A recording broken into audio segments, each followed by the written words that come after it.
कागलमध्ये हसन मुश्रीफ आणि समरजित घाटगे यांची युती झाली। त्यावरून माजी खासदार संजय मंडलिक यांनी हसन मुश्रीफ यांच्यावर टीका केली आहे। कागलमधील राजकीय भूकंप नाही असं संजय मंडलिक म्हणाले। राजकीय भूकंप जर बऱ्याच झाला तर तो समरजित घाटगे गटाच्या कार्यकर्त्यासाठी आणि मुश्रीफांच्या कार्यकर्त्यासाठी आहे।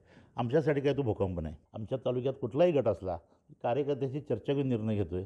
पण यावेळी त्यांनी म्हणलेले अतिशय गडबड त्यांना झाली। मग गडबड कशाची होती? सत्तेची गडबड होती। त्या सत्तेच्या गडबडीमुळे जनता ते विसरले। मुळात महायुतीचा घटक म्हणून मी मुश्रीफांनी आम्ही नैसर्गिक युती होईल का असं सुरुवातीला होतं।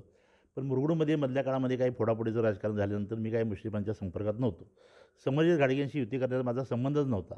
पण स्थानिक पातळीवरचे समरजित घाटगेंचे आणि आमचे कार्यकर्ते मात्र एकमेकांशी चर्चा करत होते आणि मग त्या काळामध्ये यांची चर्चा कधी झाली माहिती नाही। त्यामुळे मी काय तोंडघशी पडलेलो नाही। त्यांचे कार्यकर्ते आणि समर्थक तोंडघशी पडलेले आहेत। लोकशाही मराठी ऐका, पहा, जागरूक रहा।